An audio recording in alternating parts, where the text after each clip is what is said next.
আসসালামু আলাইকুম। আমি আজকের ভিডিওতে আপনাদেরকে দেখাবো কিভাবে ডিগ্রি প্রথম বর্ষের রেজাল্ট 2025 সালের নতুন যে রেজাল্ট সেই রেজাল্টটা কিভাবে চেক করবেন সেই প্রক্রিয়াটি দেখাবো। একটু মনোযোগ সহকারে সম্পূর্ণ ভিডিওটি দেখবেন। Degree pass first year result 2023, এখানে লিঙ্ক 1 লিঙ্ক 2।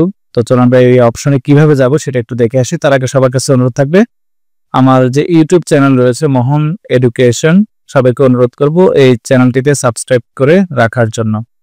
তো আমরা গুগলে যাব, গুগলে গিয়ে সার্চ করব অ্যানিউ রেজাল্ট লিখে আমরা সার্চ করব। অ্যানিউ রেজাল্ট লিখে সার্চ করার পরে এখানে একটা অপশন দেখতে পাচ্ছেন, এই যে অ্যানিউ, এটা হলো results.anu.ac.bd। এই অপশনটাতে গেলেও হবে, অথবা নিচে লেটেস্ট পাবলিশড রেজাল্ট এই অপশনটাতে চলে যাবেন। তো লেটেস্ট পাবলিশড রেজাল্ট এই অপশনটাতে আসার পরে এখানে দেখুন degree pass first year result link, এটাতে ক্লিক করবেন।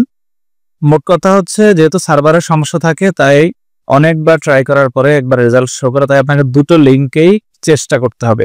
প্রথম লিঙ্কটা যদি ওপেন করি, এখানে অটোমেটিক এটা সিলেক্ট করা থাকবে। এখান থেকে আপনি কোন গ্রুপ থেকে ডিগ্রি পরীক্ষা দিয়েছেন সেই গ্রুপটা সিলেক্ট করবেন। এরপর আপনার এক্সাম রোল, আপনার রেজিস্ট্রেশন নম্বর, এক্সাম ইয়ার 2023 দিবেন, দিয়ে সার্চ রেজাল্টে ক্লিক করলে আপনার রেজাল্ট চলে আসবে। ধরুন এখানে আপনার রেজাল্ট আসতে একটু সময় নিচ্ছে, তারপরে আবার দ্বিতীয় লিঙ্কে যাবেন, গিয়ে এখান থেকে ডিগ্রি ফার্স্ট ইয়ার সিলেক্ট করবেন। এখানে একইভাবে রোল, আপনার রেজিস্ট্রেশন নম্বর, এক্সাম ইয়ার 2023 লিখবেন, লিখে সার্চ রেজাল্ট এই অপশনটাতে ক্লিক করবেন। ক্লিক করলে আপনার রেজাল্ট শো করবে। কয়েকবার ট্রাই করবেন। ধরুন আপনি এটাতে ক্লিক করার পরে আসতেছে না, লোডিং নিচ্ছে বা সার্ভার নট ফাউন্ড দেখাচ্ছে, তখন আপনি এই পেজটাকে না কেটে পেজটাকে এভাবে রিলোড দিবেন।